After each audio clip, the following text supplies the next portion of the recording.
Ce que je disais ce matin, l'idée de ces tables rondes, c'est que vous êtes tous assez experts, d'accord, dans vos sujets. N'oubliez pas que les gens qui nous regardent et les gens qui sont là ne le sont pas nécessairement, et moi encore moins. Et on va essayer aussi de comprendre, mon objectif ici, c'est de comprendre les enjeux, les besoins, les problématiques des secteurs, comment la FinTech, les InsurTech peuvent les accompagner, les régler dans tout ça. On est 5, enfin vous êtes 4, ça fait finalement aussi assez peu de temps de parole, donc on va essayer à la fois d'être potentiellement un peu dans une forme de débat aussi, si vous n'êtes pas d'accord ou si vous voulez appuyer des choses, dites-le, si c'est important qu'on puisse aller là-dedans. Et puis voilà, si je vous propose de commencer par un petit tour de table, vous vous présentez rapidement, comme ça, et puis vous m'expliquez un peu ce que vous faites chacun dans vos métiers. On commence Très bien, toi, je commence. Ouais. Donc moi je suis Alain Madi-Featherstone et je suis le cofondateur de Betterway. Betterway est le premier compte mobilité à destination des salariés et maintenant des citoyens. Et en gros l'idée c'est on met à disposition un ensemble de moyens de paiement et de services aux salariés et aux citoyens pour qu'ils puissent avoir des subventions de leurs employeurs et ou de leur ville pour pouvoir dépenser dans la mobilité. Donc c'est une carte de paiement toute bête, avec un IBAN de paiement aussi, avec des services où ils peuvent aller consommer la mobilité et l'argent est fléché vers cette mobilité et ça permet de faire des prises en charge complètement défiscalisées, complètement sans charge. Donc c'est intéressant pour le salarié et le citoyen, c'est intéressant pour l'employeur. Ça libère l'usage chez le salarié et l'employeur, lui, a des salariés plus contents, donc ça augmente sa marque employeur. Donc mon pote Philippe qui me disait hier soir, je ne peux pas passer à autre chose que Cityscoot parce que ma boîte me paye 90% de mon abonnement mensuel de Cityscoot. Je lui disais, il faut que tu fasses du vélo, ce serait mieux quand même. Et il me dit, ouais, mais bon, je suis collé chez Cityscoot. En fait, il pourrait passer chez toi, voilà, pour utiliser et Cityscoot et d'autres personnes, c'est ça ? L'abonnement de transport, le covoiturage, les mobilités partagées telles que Cityscoot, Lime, Tir, etc. Les tickets à l'unité, donc ça c'est de transport en commun. Le vélo, l'achat, la location, la réparation, l'accessorisation du vélo et du vélo électrique. Okay. Donc c'est vraiment, on libère les usages. C'est un même budget, mais qui est... Alors l'employeur aujourd'hui a une obligation de financer à 50% minimum l'abonnement de transport. Il y a eu tout un ensemble d'événements récemment qui ont fait que l'abonnement de transport a été un petit peu boudé, que des mobilités plus individualisées ont été favorisées par les usagers. Et donc là, c'est ce budget qui vient aider les salariés à augmenter leur pouvoir d'achat pour pouvoir faire leur trajet domicile-travail comme ils le sentent, comme ils le veulent, comme ils le préfèrent, tant bien que ce soit une mobilité douce. Merci Alain. Je te laisse prendre la suite. Oui, je connais bien son offre puisqu'on va être amené à travailler ensemble. Donc Finance Mobilité, nous, notre objectif, c'est d'agréger des financements qui sont des pseudo-subventions qu'on réinjecte dans l'écosystème de la mobilité douce pour faciliter l'accès à ces mobilités et puis pour avoir un côté incitatif. Très concrètement, on agrège des dispositifs comme les C2E, on valorise les crédits carbone, les subventions, la loi LOM, les appels à projets de l'ADEME, les projets européens comme LIFE. On travaille aussi avec des banques et des assurances pour baisser le coût des actifs financiers, toujours avec un objectif concret d'avoir un pool de financement qu'on peut réinjecter. Il y a 3 acteurs aujourd'hui majoritaires qui profitent de ça. Il y a les industriels, ceux qui fabriquent l'objet de mobilité douce. Qu'est-ce que c'est la mobilité douce, pardon ? Alors, on dit douce, c'est un terme, mais pour nous, c'est essentiellement aujourd'hui décarboné, puisque notre unité de mesure, c'est l'ACV, donc l'analyse du cycle de vie. Okay. Quand Kilo fabrique la bagnole, donc qui est issue du groupe Savoie, qui est un groupe industriel de moyenne taille en France, quand ils fabriquent la Kilo, ils sont à 800 kg d'ACV.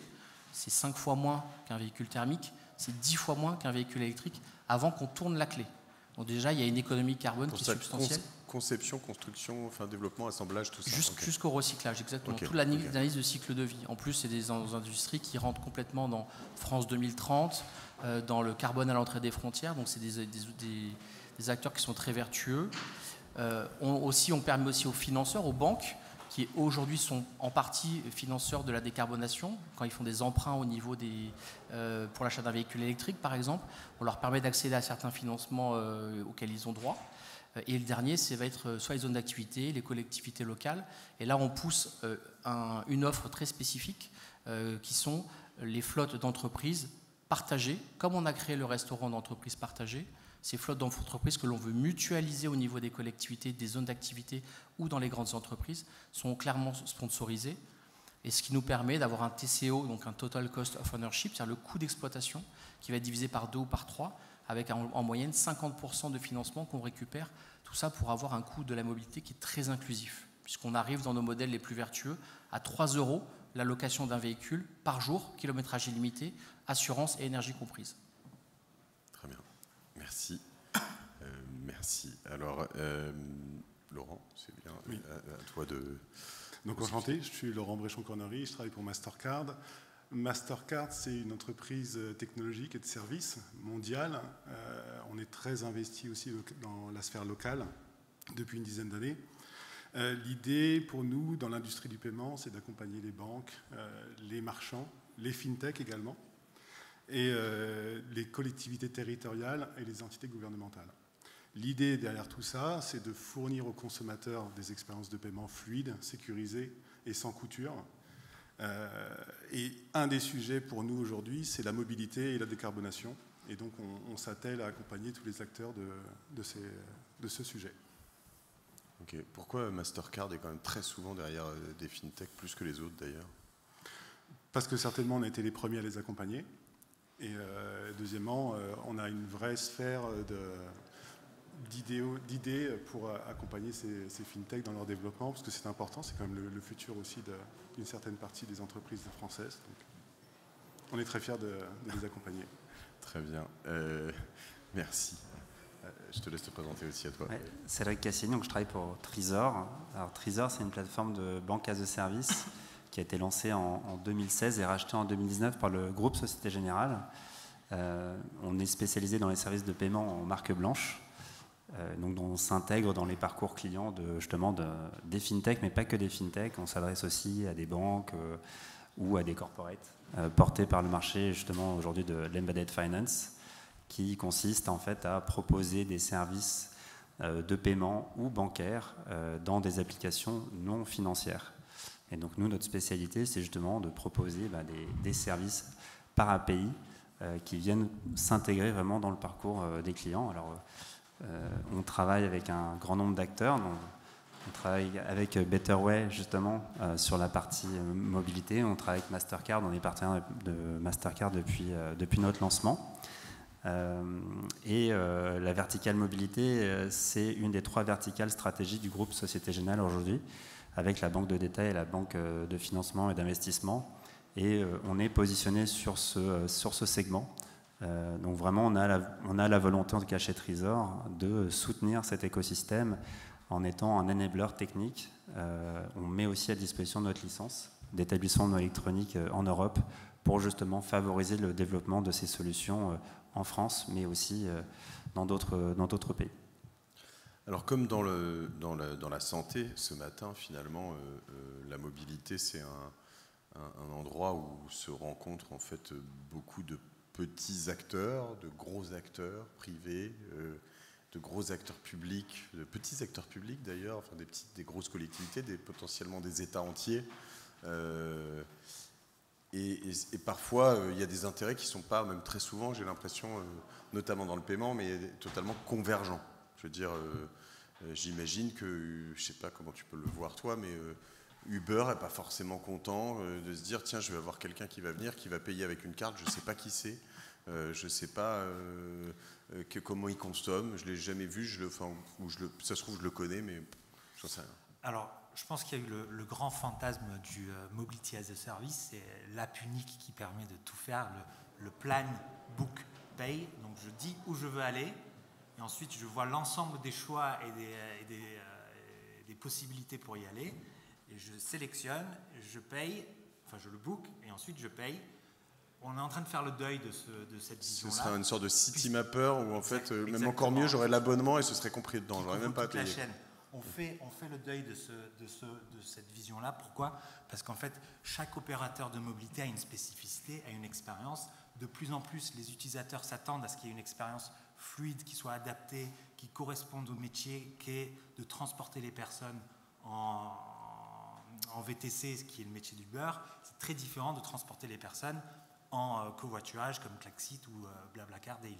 Donc c'est des métiers, des expériences complètement différentes. Donc déjà, là, moi je suis hyper déçu parce que là tu es en train de me dire que finalement le jour où je serai devant chez moi et je me dis je veux aller du 17e à la maison de la mutualité, je m'en fous du moyen, je veux juste y aller vite, et puis que je vois et qui me dit ben, Lime c'est mieux mais j'ai pas de compte Lime donc il faut que je me crée un compte Lime. Donc, alors effectivement, tu vas pas régler ce problème. Chacun est expert de son métier, expert de son opérative. Par contre, il y a un point commun, c'est le paiement, la transaction. En fait, la mobilité, de manière large, elle est en train de se transformer d'un monde d'infrastructure. Donc, on peut prendre l'exemple de la région parisienne. Ça s'appelait STIF, la Société de Transport Île-de-France, de transport. Donc, ils étaient plus de bus, plus de rames, plus de trains, plus de tramways, plus de ce que tu veux. Et aujourd'hui, ça s'appelle Île-de-France Mobilité. Donc, ça veut dire qu'on ne doit pas créer de l'infrastructure, on doit faire bouger les gens. Donc, dans ce sens-là, effectivement, il y a une transformation des mindsets. Et donc le paiement est au cœur. Si on passe d'un monde d'infrastructure à un monde de service, le service c'est du transactionnel et dans la transaction il y a du paiement. Et c'est là où le paiement va venir jouer un rôle central. Je comprends pas, pardon, je comprends pas où le paiement. Alors, tu vas revenir là-dessus, mais où le paiement est-il un frein? Je veux dire, à ce moment-là, j'ai une carte, bon, bah, je mets ma carte, puis basta. Alors c'est pas un frein, mais c'est une manière de centraliser. Qui êtes-vous? Qu'est-ce que vous consommez?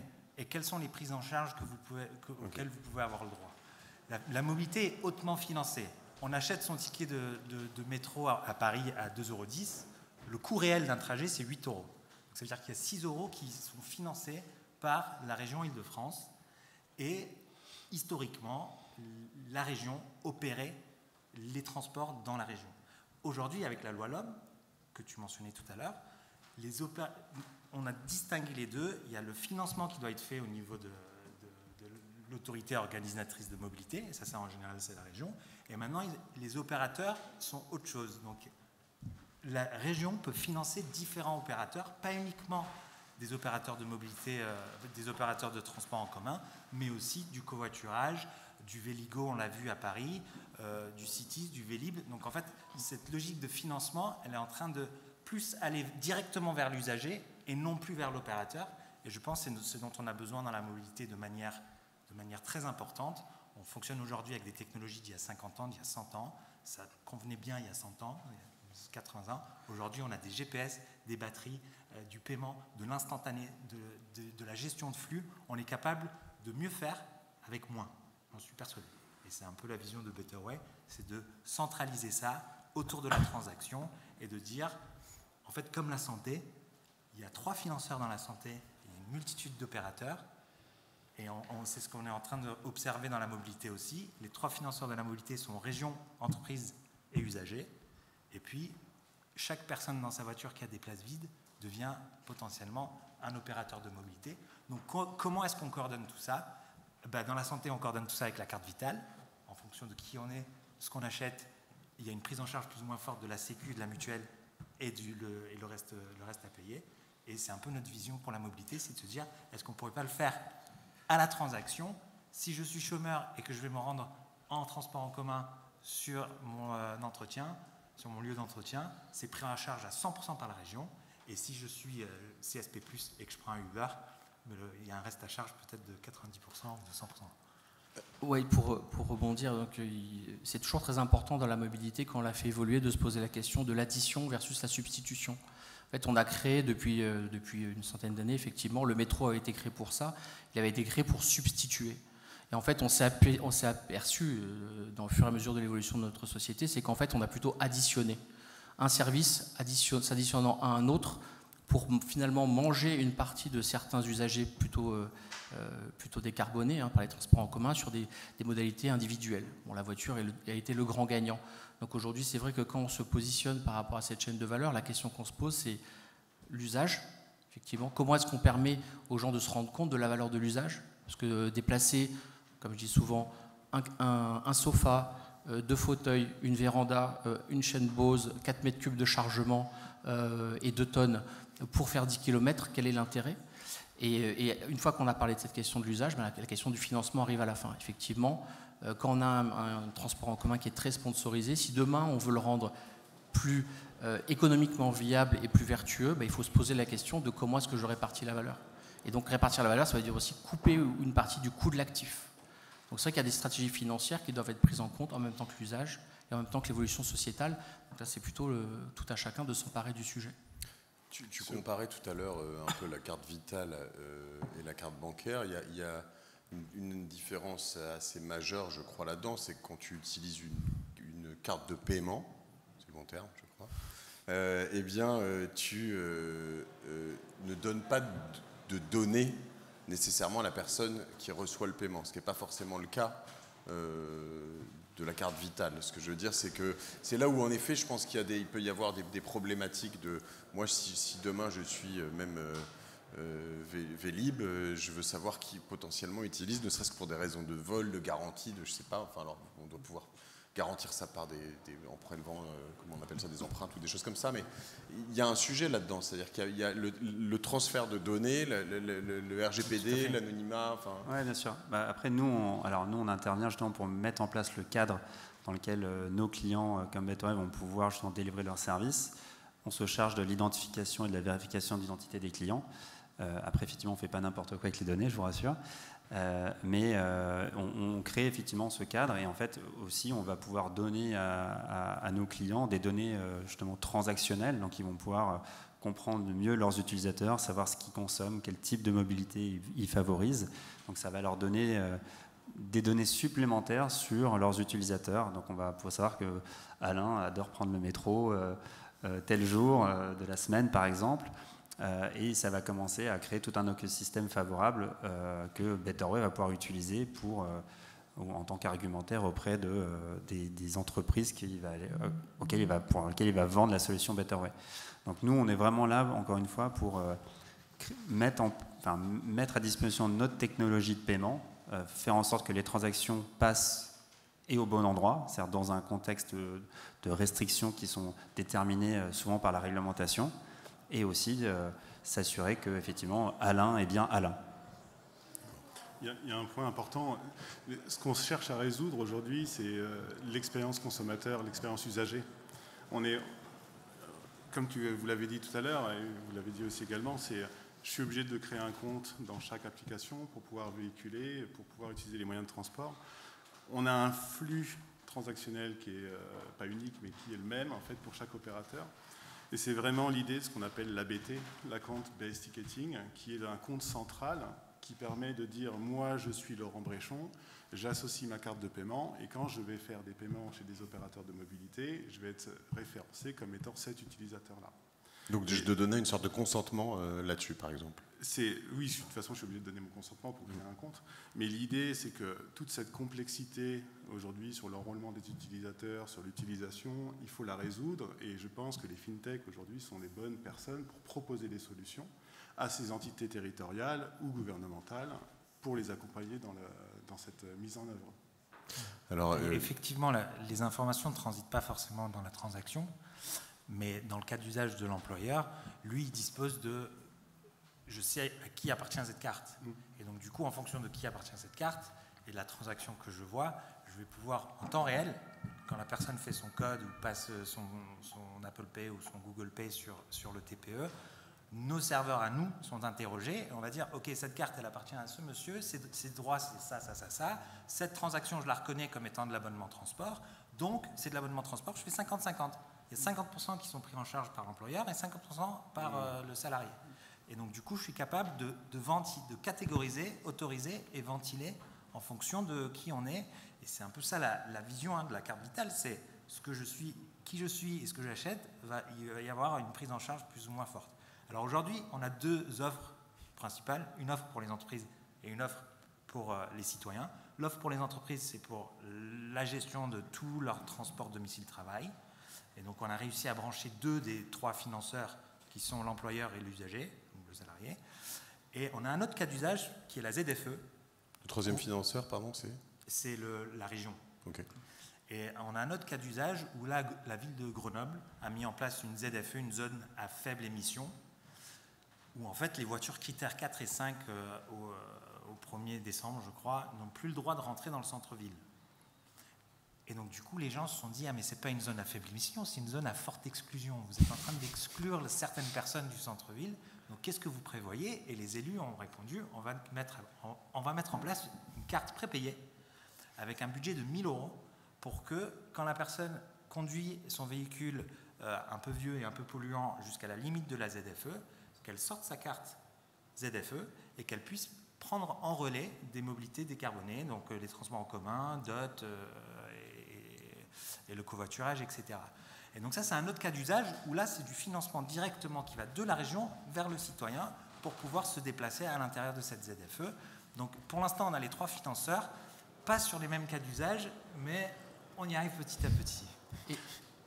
Pardon. Ouais, si on revient sur l'expérience consommateur, et c'est pareil, là on met à disposition une carte, mais il faut que cette carte elle puisse être utilisée dans les transports de manière simple et efficace. Aujourd'hui, on voit, il y a des queues très longues sur certains distributeurs quand on arrive dans une ville, quand on est visiteur ou voyageur occasionnel, c'est très compliqué d'avoir des titres de transport. En ce moment, nous, on est partenaire de la Coupe du Monde de rugby. Donc, il y a eu 9 villes qui ont été partenaires de cet événement en hostant des matchs. Et il y a des villes avec l'open payment et il y a des villes sans l'open payment. Alors l'open payment pour tout le monde, c'est le fait de pouvoir payer son transport directement avec sa carte de paiement sur un valideur. Donc vous rentrez dans le bus, vous tapez votre carte et vous avez un titre de transport. C'est absurde. Imaginez l'expérience. Vous avez une carte de paiement, vous devez aller à un guichet, récupérer une autre carte pour ensuite passer au valideur. Ouais. Alors que si le valideur c'est un TPE, tout de suite, comme à Londres, comme à Lyon, comme à Grenoble, c'est la carte de paiement qui fait office de titre de transport. On tape in, on tape out, et en fonction de où est-ce qu'on est rentré, où est-ce qu'on est sorti, il y a Vous êtes un peu relou parce que je voulais aller là-dessus et puis vous prenez les devants, donc c'est sympa, merci. Ouais. Je peux partir une deuxième fois. Non, je voudrais vraiment aller là-dessus, c'est intéressant parce qu'en plus, au-delà de ce que tu dis, hein, à Londres, si tu reprends 3 ou 4 fois ou 5 fois le métro dans la même journée, il va te mettre sur le meilleur abonnement pour toi, en fait. Donc, ouais. Même par rapport à avant, c'est plus efficient, en tout cas pour l'usager. Mais ça en fait... Ce que je trouve assez incroyable là-dedans, c'est qu'on est tellement en retard. Enfin, je veux dire, alors à Paris au moins, mais je ne sais pas si c'est... mais on est tellement en retard. À Londres, ils avaient le pass Navigo. Moi, j'y habitais en 2005. Il est arrivé le pass, je sais plus, presque 10 ans après. J'ai l'impression que ça fait au moins 3 ou 4 ans que c'est déployé à Londres. Quand on regarde l'expérience, moi, j'ai arrêté d'essayer de prendre un Vélib parce qu'en fait, je n'arrive pas à prendre un Vélib. Je ne suis pas très intelligent, mais j'arrive pas à prendre un Vélib. Je prends un Lime, c'est beaucoup plus simple. On scanne un QR, c'est fini. Et donc, enfin, quel est le problème là-dedans? Ce sont les collectivités, c'est politique, où est-ce que ça coince? J'ai posé la même question un peu tout à l'heure pour ceux qui étaient là, donc pour la santé, finalement. Et puis, quand je suis sorti de la salle, il n'y avait plus personne. Et puis, ils parlaient entre eux, puis je les ai entendus dire il va falloir qu'ils fassent quelque chose, parce que en fait, les fintechs vont quand même beaucoup plus vite qu'eux. Hein, mais voilà, mais c'est ça le problème. C'est l'inertie, je pense. C'est un monde d'infrastructures, il y a eu des investissements, et ces investissements doivent être amortis sur un certain nombre d'années. Et donc, quand on met en place, alors c'est une technologie Calypso, hein, qui est sur tous les valideurs en Ile-de-France, il y a un cas d'usage, il y a des contrats qui sont sur des dizaines, des quinzaines, des vingtaines d'années. Et donc, du coup, alors, eux sont en train de se transformer, de se développer et de faire des ruptures technologiques dans leur technologie à eux. Ça prend du temps. Plus on est gros, et plus c'est difficile à changer. Et puis, dire qu'on est en retard, non, on n'est pas en retard en France. On a plus de 30 villes qui ont déployé de l'open payment. Ça continue, il y a des projets qui sont en cours. Comme tu le disais, l'infrastructure de valideurs, c'est des RFP qui sont longs, à 5, 10, 15 ans. Donc, il faut un espèce de gap de renouvellement qui arrive. On est là pour accompagner les villes, on est là pour accompagner les collectivités aussi dans l'aide à la décision. Et on pousse pour cette expérience vraiment consommateur qui est idéale parce que c'est quelque chose que les gens adoptent très vite. À Londres, on a plus de 50% des validations qui sont faites par carte bancaire. Les chiffres de Lyon sont très très bons. Marseille a lancé juste avant la Coupe du Monde de rugby. Les transactions ont explosé avec le nombre de visiteurs qu'ils ont eu. Et tout de suite, les transports étaient ultra fluides. Il n'y avait pas de queue. Il y avait des gens qui étaient là pour accompagner, aiguiller. Donc il y a une vraie appétence des consommateurs à des moyens de mobilité simples et efficaces. et faciliter le paiement en fait partie. C'est un des facteurs qui permet justement d'améliorer et de convaincre aussi les gens d'aller prendre les transports. Dans les villes qui ont lancé l'open payment, ils voient une augmentation du nombre de visiteurs, de gens dans les transports, sans attrition du titre unitaire. Et je continue le parallèle avec la santé parce que c'est très intéressant. Finalement, je parlais de ma montre tout à l'heure qui a plein de données dessus et puis que j'étais prêt à partager potentiellement. Mais il y a des gens qui sont très, très embêtés aussi par cette perte d'anonymat finalement. C'est de se dire, en fait, avant, je payais en espèces un ticket de métro. Maintenant, on va me dire que je ne peux plus avoir de ticket de métro. Il faut forcément que j'ai une carte. Puis bientôt, il faudra que je l'ai sur mon tel et puis elle sera identifiée à mon nom. Et donc, je ne pourrai plus...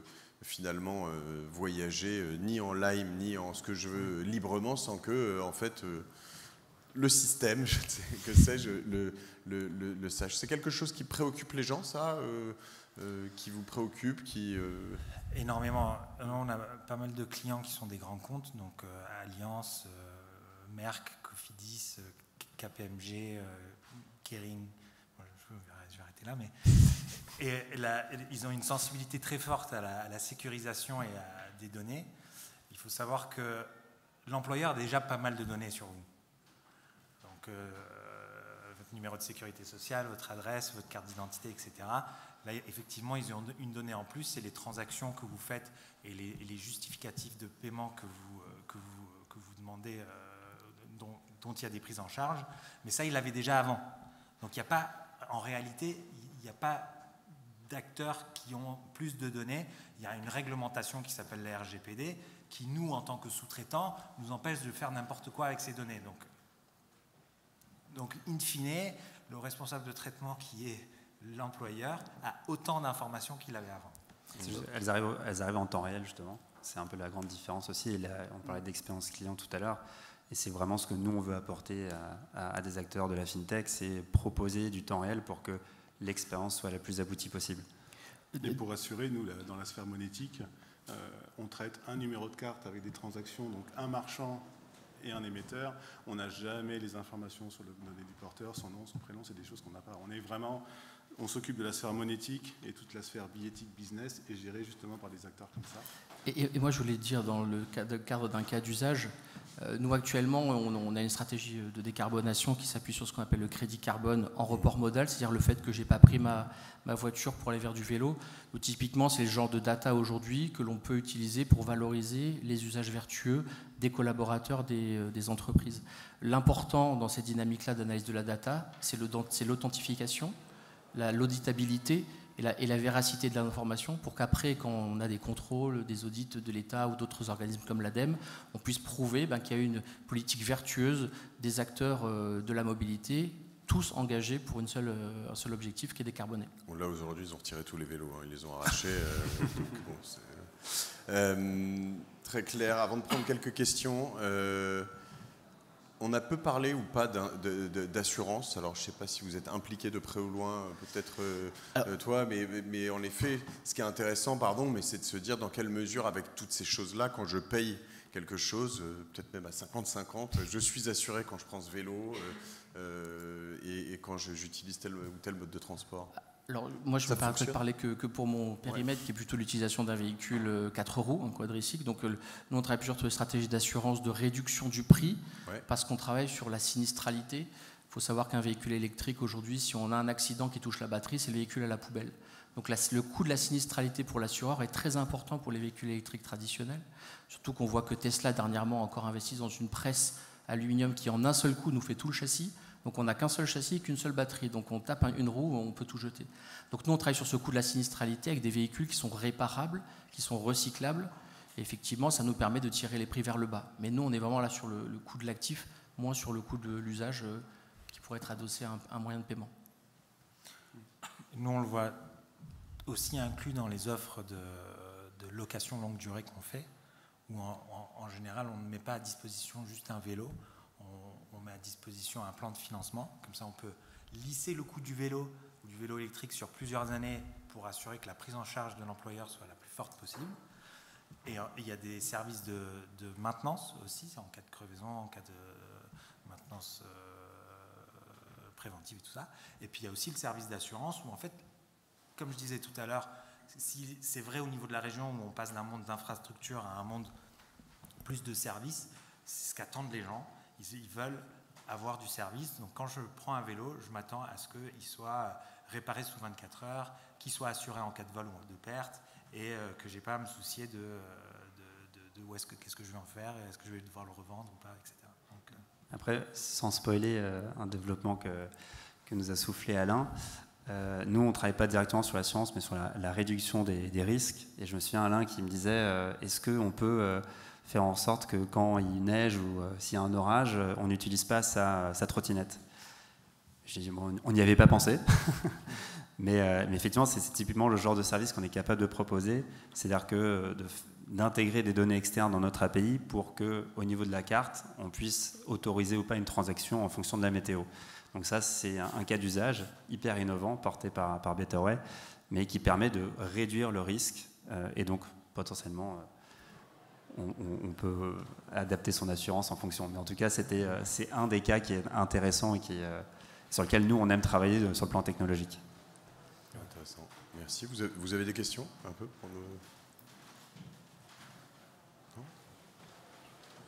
On a tout couvert, vous croyez? Moi déjà tu m'as séché, tu m'as quand même fait tomber de ma chaise sur en fait le multimodal n'existera pas vraiment en fait, c'est ça par rapport en tout cas à l'usage du paiement. T'as pas ta carte Betterway, c'est pour ça. C'est vrai.